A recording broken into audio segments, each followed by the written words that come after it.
Hi, Caitlyn and Paul. How are you guys doing today? Hello, doing well, thank you.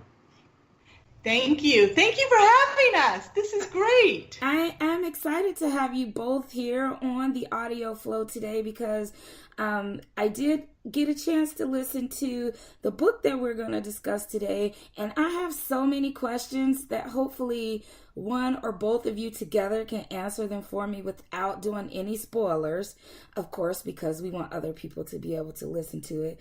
And so, again, we have Caitlyn O'Leary and Paul Woodson, who both collaborated together. Paul actually was the narrator for the Revealed, the Found book one, and he did an amazing job. And I really, like I told the listeners earlier, I wasn't really sure what genre the book was in. It's a little mystery, a little sci-fi, a little there's a hot military guy, of course.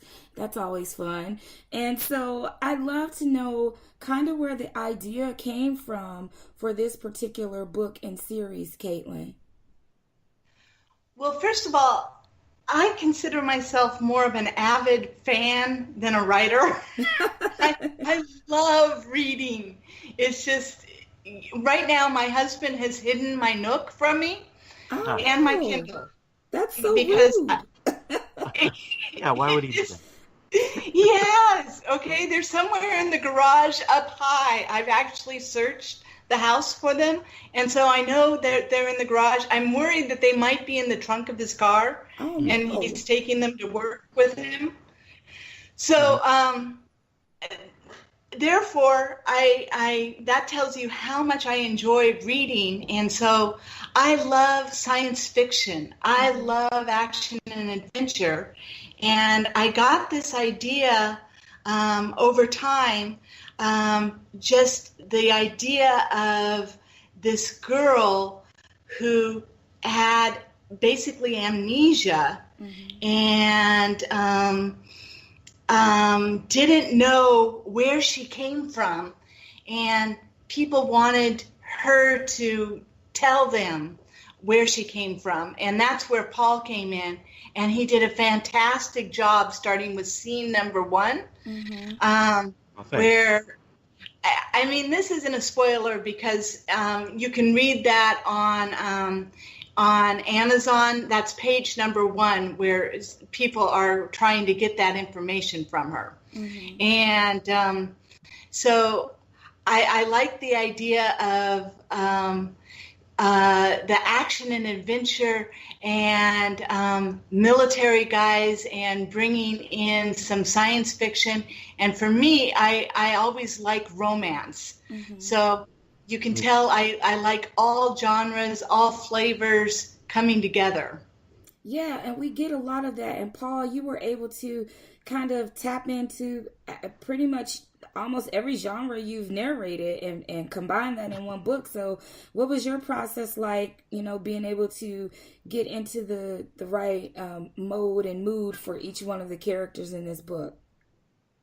I guess just my usual process of finding out what each character is about and trying to find a distinctive voice for them. And Mm-hmm. yeah, you're right. The genre of the book it's a bit of everything, so you don't want to pigeonhole yourself into saying, oh, well, this is just a romance or, Mm-hmm. oh, it's strictly action. It was everything. So generally when I look at a book, I look at what the characters are and how would they best be served vocally, and then I just try to go from there. And usually, uh, with a lot of romance, it's often a hero and heroine get the most attention, and you know, but in this one, there's so many different characters. Yeah. It was a challenge to pull so many supporting roles in, but just did my character work, I suppose.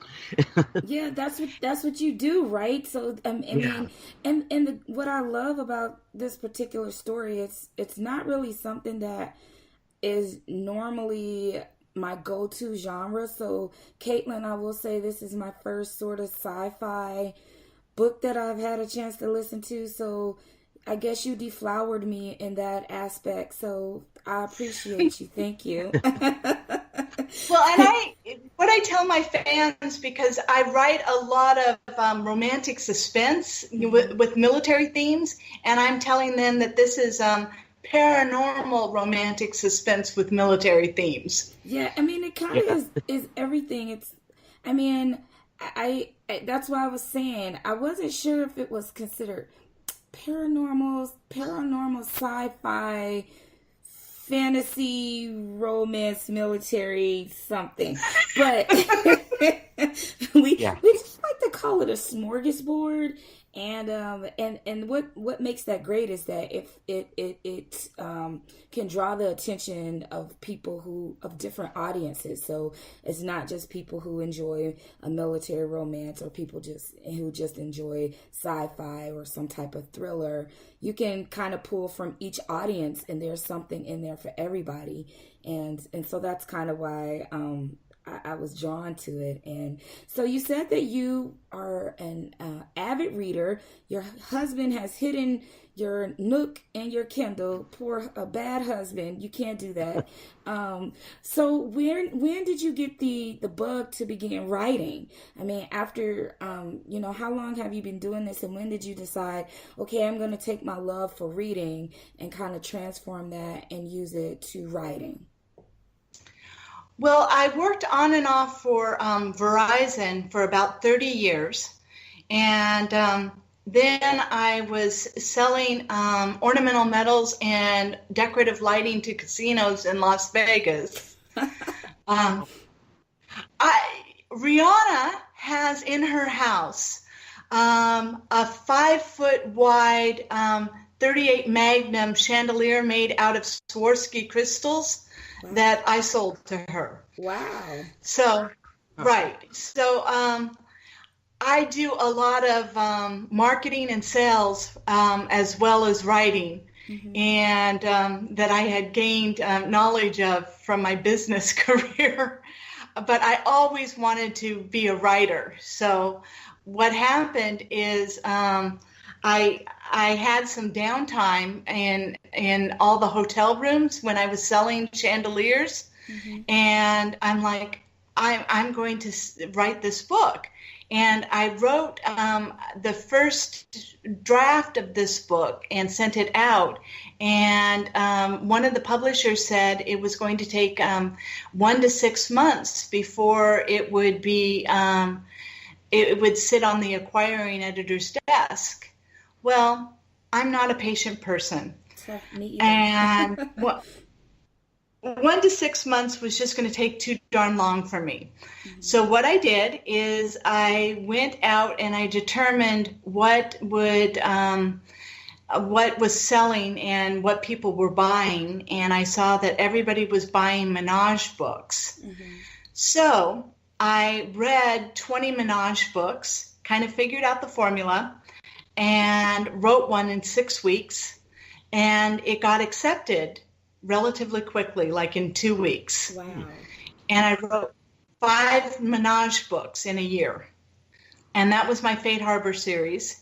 And I sold it to a publisher. And then at that point, I'm like, okay, now I'm going to repolish this book and that's when I wrote Revealed in its current format. And sold it or published it independently. That's a lot of menage you had going on though in a year. It was. That's a lot of menage, people.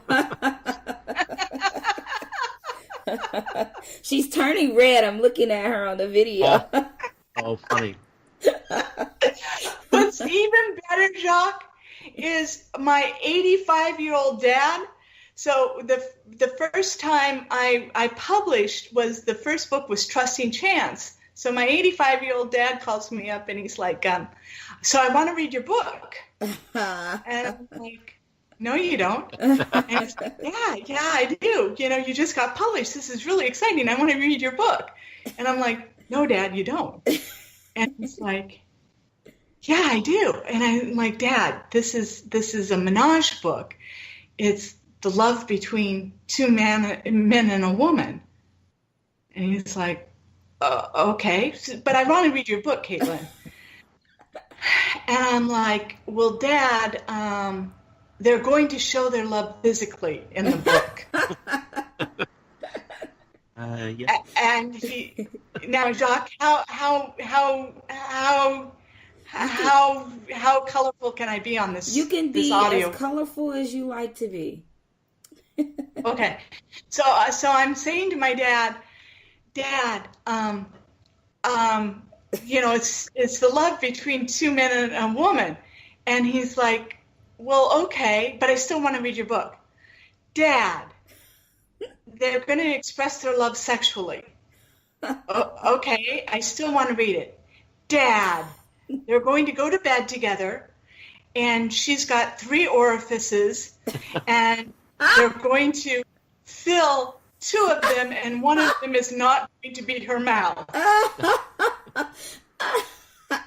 Did you really break it down? And he's like, I did, just like that. And he's like, okay, thank you very much. It was good talking to you. Goodbye. And so 2 days later, he calls me back up, and he's like, so are you sending the book or what? Like, I was going to say, I read your book. Yeah, exactly. Well, here's the deal, really, Paul. My dad doesn't have a Kindle, so I had to arrange all of my books to be in print. Oh, wow. Because, that's the first thing I do with all of my books is make sure they're in print so he can read them. Ah, okay. So it didn't deter him then from reading all of your books. Obviously.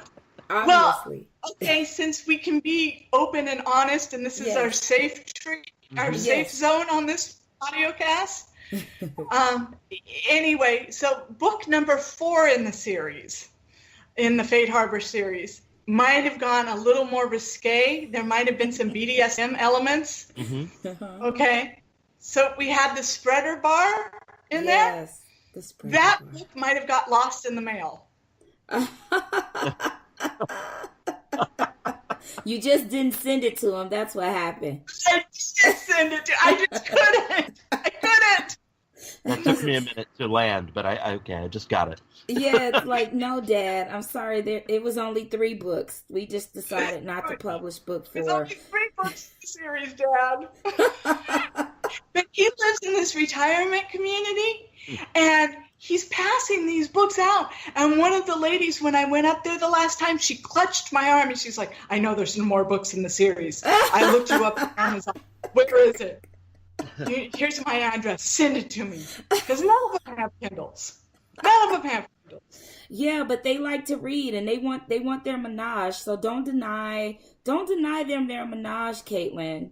So you just keep them happy with those sexy books. But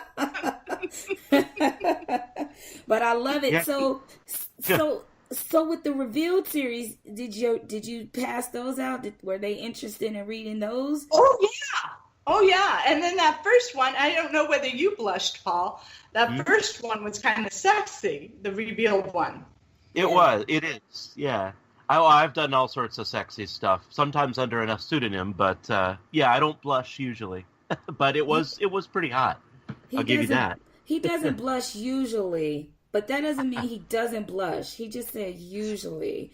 So, Paul, when you got this project, did you actually audition for it, or did Caitlyn find you? How did you guys connect for this book? I believe I auditioned for it. I was searching out projects on ACX, and usually, for ones in my range. And Caitlyn had a couple of books up there that I think had gotten stipends, and I won't get into all the details of. But as soon as I heard him, I knew he was the one. Oh, thanks. Instant. And so I did audition, and she picked me out, and we talked it over, and I just did. Once we settled on a time and rate, then we just went from there. And Paul, in your leisure time, is this the type of genre? What books do you read? I mean, what was it about this particular, I guess, the audition script that just kind of drew you in? Outside of, you thinking, this would be a good fit for my voice. Was there a part of, the character or the story that just kind of really stood out to you? Well, I liked the kind of combination of genres, and I had been doing a lot of romance, and this one didn't really fit the usual mold, so that intrigued me. It had a lot of action and military elements and sci-fi and paranormal all kind of put in together, and that kind of got my attention right off the bat. And because often I get to do period romance or sometimes erotic romance, contemporary, but they're more standardized, and this one was very I think different from the usual stuff that I would do. So that made it a lot more exciting. Yeah, I would think so. Now later on, offline, I'm gonna be like, so what's your pseudonym? What else are you doing? Don't say it on the show, but afterwards, everybody, I'm totally gonna be I am in Paul to spill the deets for me. Well, I have like a sort of hidden way that people can find it. I don't usually share it out, but I'll tell your listeners the sort of secret path to figuring out who my pseudonym is, and then they can find me that way. The secret path. I can see now or later. Okay. No, we want to know now. I want to know. Well, if you find my webpage, right, which is simply paulwoodson.com, I have a menu at the top with sound clips, and then I have a menu on the right sidebar, and it lists a number of links, and one of the links seems to be to some other narrator. Okay. And if you click on that link, it'll take you to his narrations. Yes, wink, I wink. love it. See, we got the step by step. You just go on his page. Because I don't plug any other people on my site except him. So if you find it, that's how you find him. Go to his website, paulwoodson.com. Go to the right and find those hidden links, and then there you go. He's promoting this other person. Wink, everybody. It's another male narrator name. Awesome, I love it. So I think this would be a good time for us. Should we play a clip so everybody can kind of get an idea about Revealed? So while they're listening to this episode, they can just go on over to Audible and download it. That's what I think we should do. All right. I don't know what part of the book this is from. Thanks to Paul. He had a sample that we're going to listen to. And just FYI, Caitlyn and Paul, you may or may not hear the sample because I may mute you out just in case you want to drink some water or tap on the keyboard or something. We won't get that extra noise. So everybody, this is Revealed, The Found, Book 1, written by Caitlyn O'Leary and narrated by Paul Woodson. I couldn't bear it if they took you from me. The only way they will ever get you is over my dead body. Looking at this woman in his arms, he realized it was the absolute truth. More than their connection from the past, it was the woman he had come to know. Noah, never say something like that again. I can't bear the idea of losing you now I've found you again. They stared at one another. Finally, Noah knew the time was right. This was not going to be some flirtation, some seduction. This was going to be the two of them making love. As his mind formed the thought, he saw the flare of acknowledgment and agreement in Callie's eyes. Will this ruin things? You were my first and best friend, Noah. I couldn't stand it if this ruined things between us. Close your eyes, beautiful. Tell me what your heart says. She continued to look at him. He gently brushed his hand over her eyelids. Now tell me what's in your heart. What is the right thing for Noah and Callie? Her hands drifted slowly downwards until they were pressed against his chest, his heart. We were meant to be together. But I'm still scared, Noah. I'm not good at this stuff.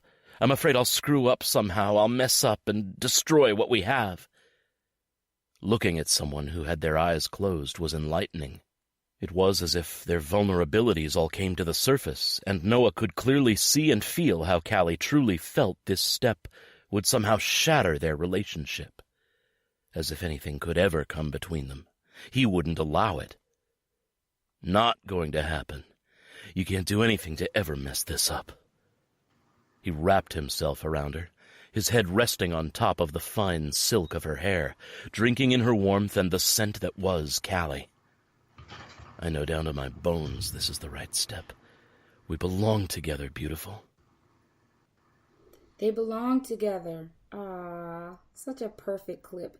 Of course, because we get that little teaser about what's going to happen with them, or what we want to happen in this relationship. So thank you, Paul. That was perfect. Oh, sure. I thought I'd do something that seemed like it was going somewhere, but cut it off before we actually got there. Yeah, that's usually how people like to tease us. They give us a little bit, and it's like, okay, you're going to leave us on that cliffhanger? Thanks. Gee, thanks a lot. Leave them want more. Well, it's all in the book. Well, I know what happens next. Unfortunately, for everyone else, you need to go and pick up a copy if you want to know what happens next. And there are so many great aspects of this story as things begin to unfold, and the more we learn about. It's hard when you want to talk about what's really going on, but you don't want to spoil it for people. So it's kind of like, just get the book. That's pretty much all we can say, is just get the book.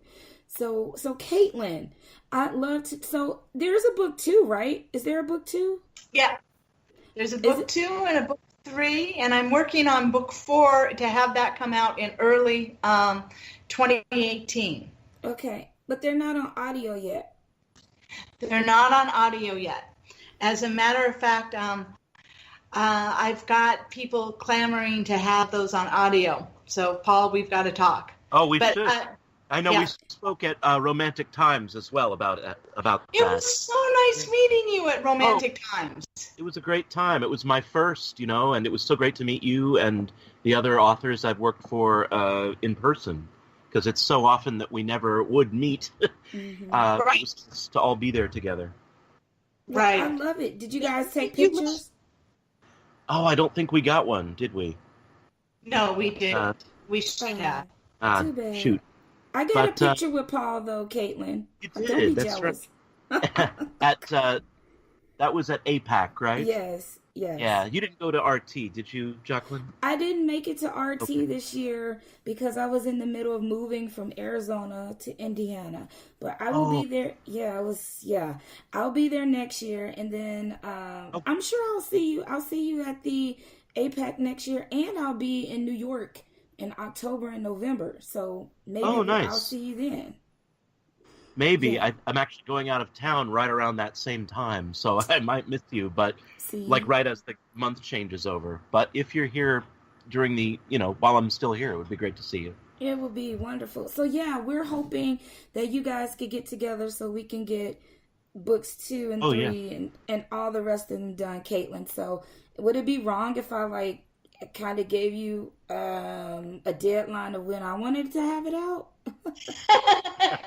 No, it would not be wrong at all. Now, I will say my fans are and this is what I really need to talk to you about, Paul, is my fans are really clamoring for the Midnight Delta series. Oh, okay. Is that one of the ones you originally had up on ACX that you yes. had to wait? The Midnight Delta are my Navy SEAL series. Mm-hmm. Now, in some ways, it's a more popular series, but it's not as intricate because it's not world building. Mm-hmm. Right. Okay. But they want it done. They want it done.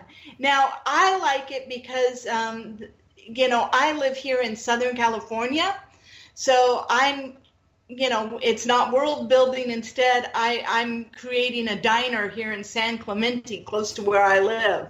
So, I'm like, I get to go eat down in San Clemente and just imagine that this is the diner and just, I'm like, John, we've got to go eat down here. So, and then I'm like, that waitress, I just write in the book. I love it. Just create from that. Exactly. You have your own blackboard to draw on. Exactly. Right. So everybody out there who wants to know what it's like to write, you can just do what Caitlyn does and go to your favorite spot and just kind of make it into the story, rename it, find a character or two in there and give them a name. Hopefully you won't kill them off like some authors like to do. If they gave you good service, let them survive the book. That's always nice.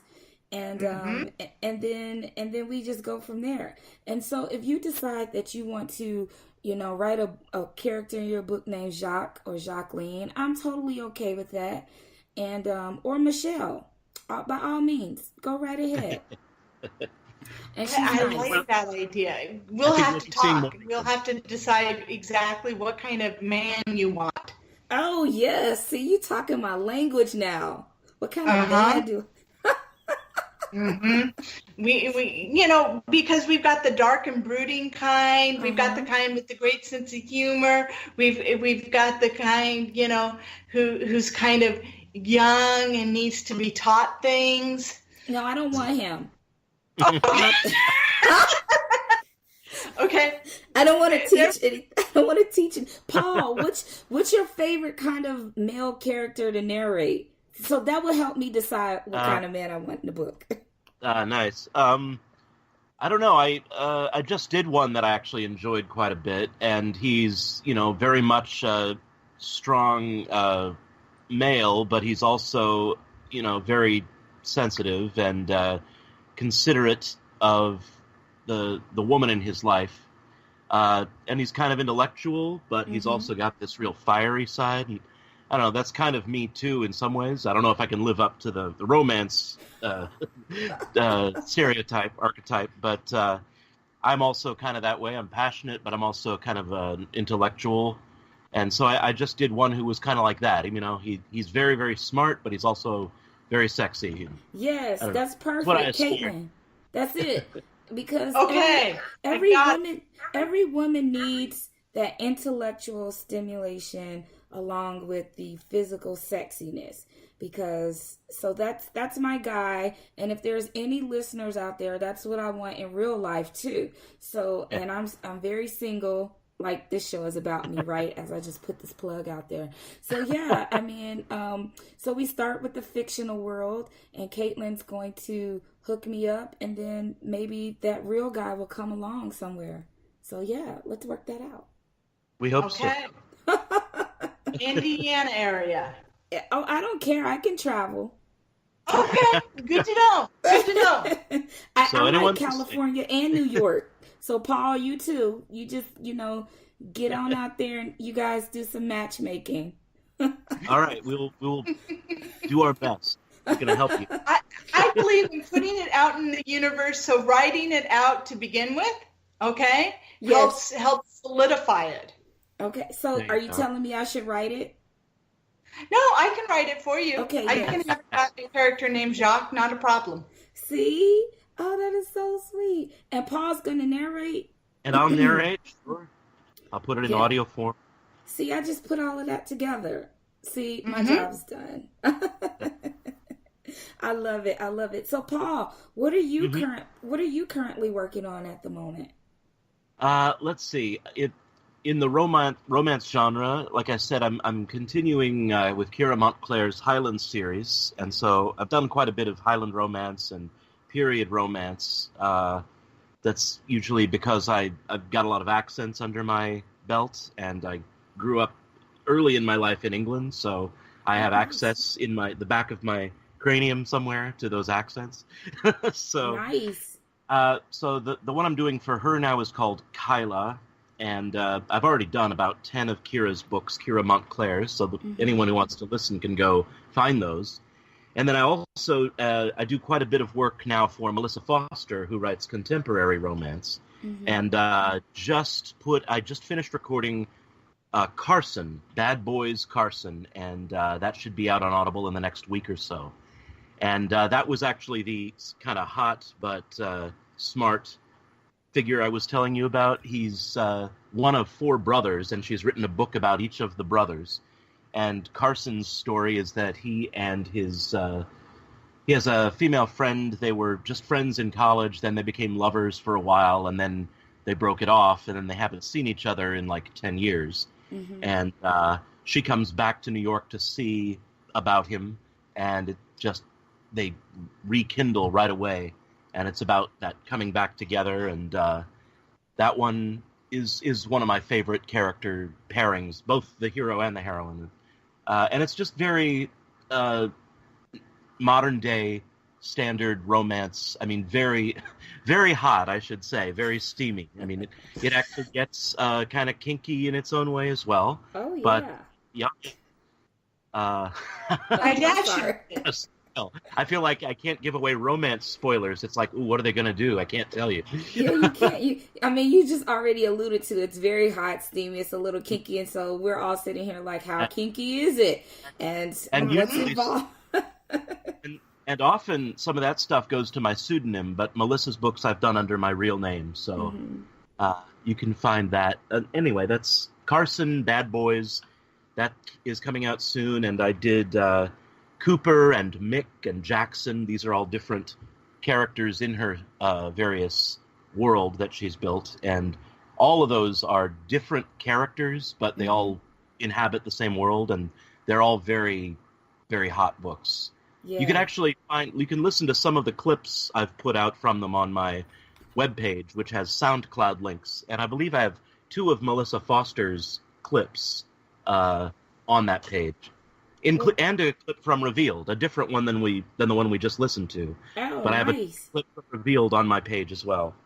Yeah, so everybody, where all the action is taking place is on Paul Woodson's page, and also in following Caitlyn, so you guys know what's going on. But we do have a clip from Carson, from Paul. So we're going to play that in a little bit before we leave, just to give everybody a little taste of what's to come pretty soon here. So last couple questions I have for you guys, and it's really not related to, well, it's sort of related to work. So Caitlyn, as an author, I know that sometimes you guys like to go outside of your office. Like you mentioned, you like to go to the cafe and do a little bit of writing. Are there any other places that inspire you, or where you get inspiration to write?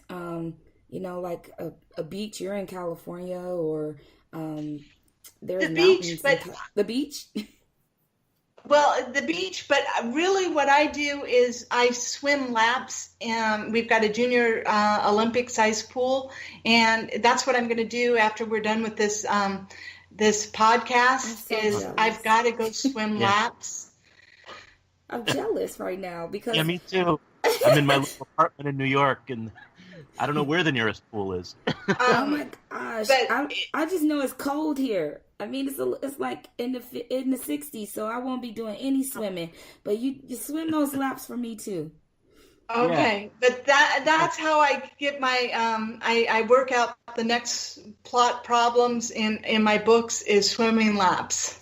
That's amazing. Well, would you I'm like sure you to... can... Go ahead, Paul. Go ahead. I was going to say, I'm sure you can think too about your characters while you're exercising, and I often have some of my best thoughts while running or walking, and just letting my mind wander. Definitely. Yeah. I know that after I come back, I'm like, aha, I have figured it out. I have worked my way out of that corner. See, Nice. You guys are good. See, I get all my thoughts in the bathroom. That's where all my good ideas and stuff comes from. It's like, oh, I'm in the bathroom. I won't tell you where. Bath bombs. Oh my God, do you do bath bombs? No, I'm not really taking a bath. I'm just kind of in the bathroom. So just think on that later when I say I'm okay.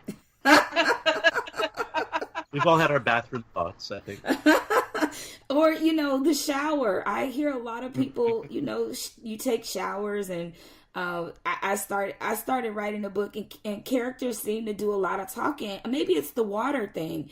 It's about the peaceful atmosphere, I guess, and it just kind of helps you think, and in that water, and the characters just really start yapping, and I never have anything to write with because I'm in the shower. So, yeah. I'm just saying, it's the bathroom. I love the bathroom. Everybody, the bathroom is my favorite room in the house, in case you didn't know that. But so Paul, you said that you you know, you do your walks and things like that to kind of get you, you know, I guess ready for characters. Have you had any books that were either really dark or really emotional that you had to kind of retreat from, and you had to do some other type of things to kind of help you rebalance or refocus, or do you like to stay in that particular mood until you're finished with that book? That's a good question. I have had books that get really dark or emotional, and sometimes I may have to take a short pause, you know, and stop narrating and let myself sink back from it a little so I can continue. But I don't usually take a long break, like go away for days at a time. I like to keep going once I've started on a book to just progress through. But yeah, there's certainly been books where I had to sort of retreat and say, oh, I have to stop for a second. This is getting a little too heavy or a little too sad, or sometimes, you know, it just gets so sexy you kind of want to stop and fan yourself and then come back to it. You know, so yeah, as narrators who are trying to inhabit the text, I think if we're doing our job right, then we should be that invested in it. Mm-hmm. Yeah. And do you find yourself ever getting to that point as well, Caitlyn, when you're, you know, writing certain scenes or certain thoughts come to mind, and you're like, wow, this is, you know, either really funny or it's just kind of deep, and you kind of find yourself in a different emotion? Do you, you know, ever take a break from that, or do you kind of just go with it and keep writing until you've kind of got all of that emotion out? I just finished a book where she was suffering from PTSD, and so she was really in the throes of depression. Mm-hmm. And what I did is I invited some little kids over to my house, and we baked cookies. Nice. Yeah. Okay, because I needed out of that headspace. Yeah. That's good. And if you ever get in that headspace again, I'll give you my address. I like peanut butter cookies and macadamia nut, so feel free to send me some. Pineapple coconut cookies are awesome. Oh man, that sounds pretty tasty. Yeah. Yep. Paul and I'll take some. Okay. Okay, so last question I have for you guys. So I know this particular episode is about audiobooks. And I know, Caitlyn, you love to read. Now, how much of that do you put into audiobooks? Are you a big fan of audiobooks, or are you more on the business end? Because there are some people who put out audiobooks, but they don't listen to them as much. So are you an audiobook listener? I honestly did Revealed solely because my husband hasn't read a single damn one of my books, and I have 22 of them. You thought 22 of them. To listen than read? Was that the goal? You thought he'd be more likely to listen than read? Was that the goal? Yes. Did he listen to There them? you go. Yeah. Does he listen to audiobooks in general? Pardon? Does he listen to audiobooks more? No, he doesn't listen to audiobooks, but he listened to that one. But that was the reason I'm like, I've got to do an audiobook, because I'm going to force feed that one down his throat. It worked, I guess. It did. Well, thank you. Yeah. You should thank your husband for that. So Okay, so that's how I got addicted to audiobooks, and I need to do more of them. Yes. But that's what got me started. I'm just being honest, folks. No, that's great. That's actually, I don't think I've ever heard that before. That's great. And me, I have a hard time getting my wife to listen to any of the books I've done. Although, if I can find her the right title, then she'll stick with it. But usually it's like, hey, I just did this book, and I think you'd really like it, and it's kind of up your alley. And she's like, oh, okay, I'll get to it. And then it never happens. She's Thank like, you I for hear saying your voice that. every day. Oh my God, that makes me feel so much better. You guys are in the same boat. That's so funny. Well, yes and no. I'd say on the opposite. We're on opposite boats because Caitlyn, your father wanted to read your book really strongly. Yeah. I don't think I can get my parents to listen to any of the ones I've done narrated either. So it's kind of a different. You have a parent who really wants to read. That's true. I do have Dad as the fan. Okay, and half of the retirement community is now reading. And he's like, here's my daughter, the author of Dirty Books. That's how he introduced me. And to be fair, I'm not sure I'd want my parents listening to some of my books either. Oh my gosh. Not that I don't think they'd appreciate them, but it would just be awkward. Oh, come on. I think everybody's parent should hear what is either you're doing in your career as far as your work, or they could turn off certain parts or fast forward it, and you just give them a warning. You just say, you know what, this is a really smutty book. I get really dirty in this book, and then you watch their face and you say, but it's such a good job. The listeners really like it, and I really love your opinion about it. And you give it to them, and if they get through the first 2 chapters, then at least they can say they've heard it, right? I'm gonna go with that, or they read it. Okay. Okay. Of course, I could just point them to some non-romance that I've done. You can, because you've done some. You've done some other stuff. The Alien Menage trilogy first. I'll probably send them to something else, and then send the erotic later. Yeah, you start them off slow. Like, here's a book that I did about some type of medication. I don't know, something that's just way different. And then you say, okay, now try this one. This one's, contemporary. And then you say, well, this one's a little kinky. And then you're like, this one involves 10 people in one relationship. There you go. And so... Right. Oh, yeah. I like the way you think, Jocq. I was just saying, it's a step-by-step thing, right? And, you gradually get people into it. But before we go, we want to also play a clip from Paul's latest book that he completed, and hopefully it will be out soon, so you guys can not only go and grab Revealed and then go to and stalk Caitlyn's page and tell her how much you're rating for books 2 and 3 in the is it the Found series? It's the Found series. Yep. Yeah. So we'll be waiting for books 2 and 3, and it will be nice if we have them. I'm gonna say, man, it's August now. There's a little work and got to work with the schedule of Paul, and so January, February, I'm that's thinking, doable. Yeah, see how I just put all that together? I want to make sure. I see that. Yeah, so that's what I the do. Jocq book. I'd be happy to The continue. Jocq book should be able to come out. Hold on.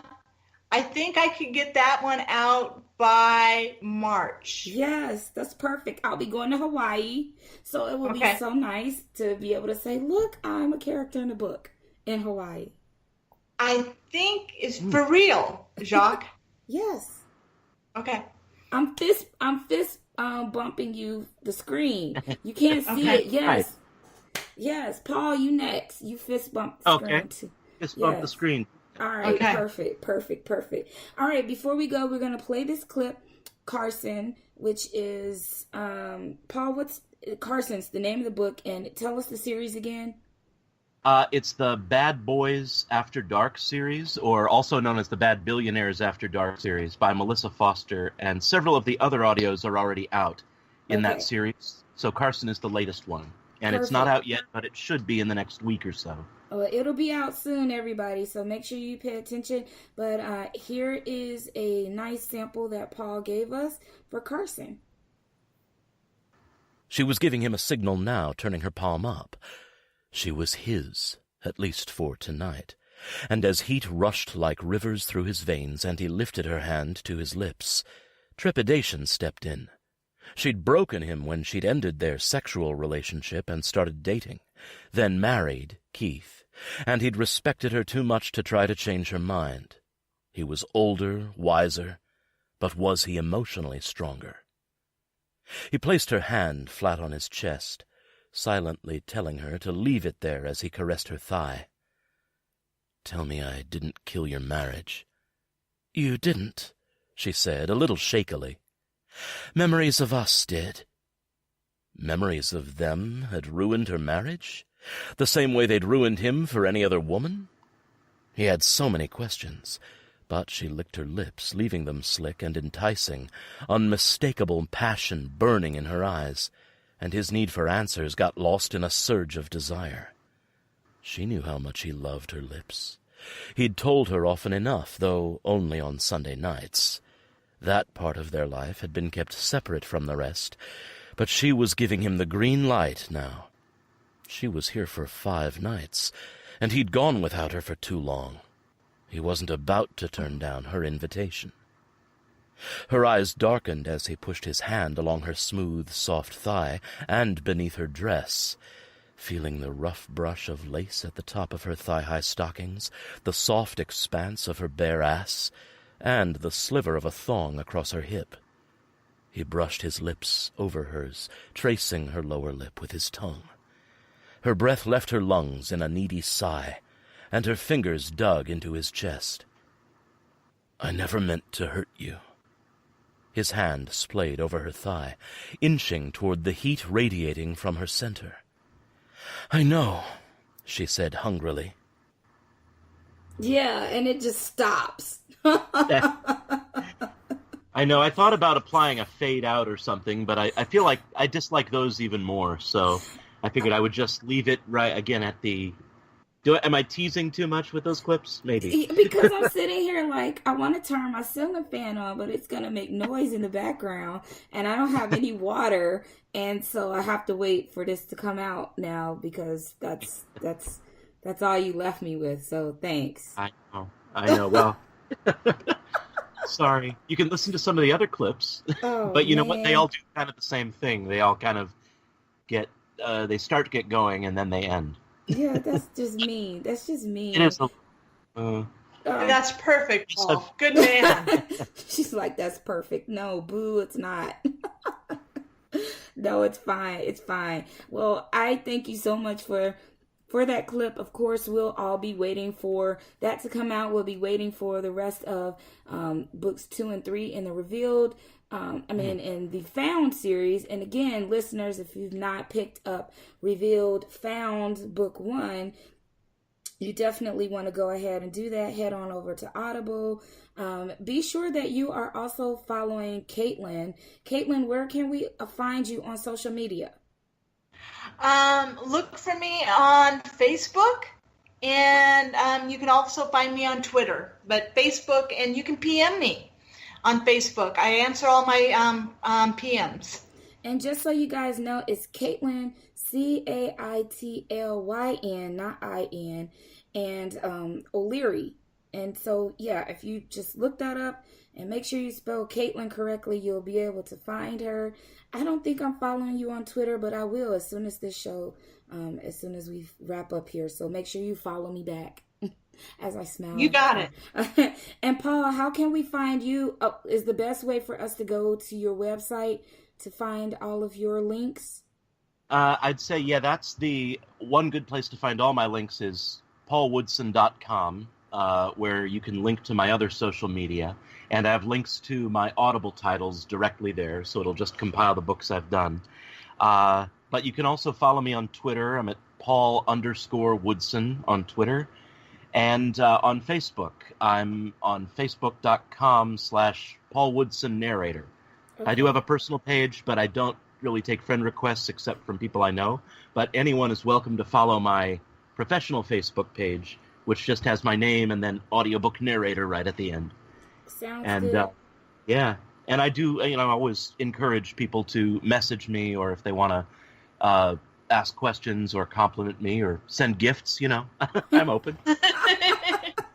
Send gifts, people. Paul has put it out there that he likes gifts, and I like gifts, and maybe Caitlyn will bake us some cookies, and I accept those too. So I totally understand where you're coming from. And Caitlyn, are you doing any signings or anything like that? Can we see you at any events this year or early next year? I'm going to be in Portland on September 23rd, and then I'm going to be at Indie Scribe in Burbank Sometime in October. Hold on. Let me look at my big calendar. She's so organized, people. Well, if I was really organized, I'd know when it was. And I'm signing at Indie Scribe on October 14th in Burbank, California. Oh, great. Sounds good. Sounds good. Paul, are you Oh. going to be at any events this year?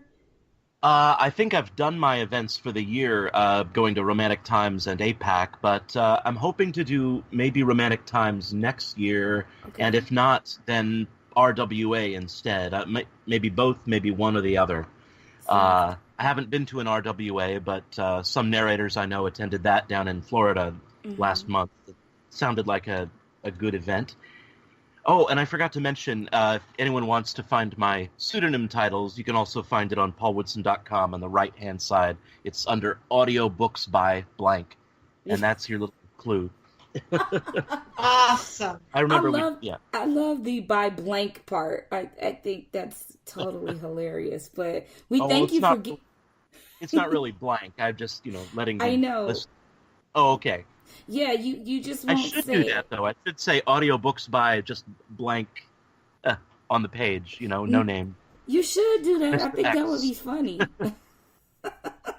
Then we'll all just think that the person's name was blank, which would be kind of cool. Maybe. Audiobooks by Mr. Blank. Yes, I love it. Oh, that would be I like Mr. Blank. Yeah, that would be a totally cool spoof book, like a billionaire spoof, Mr. Blank. Yeah. Mr. Blank. I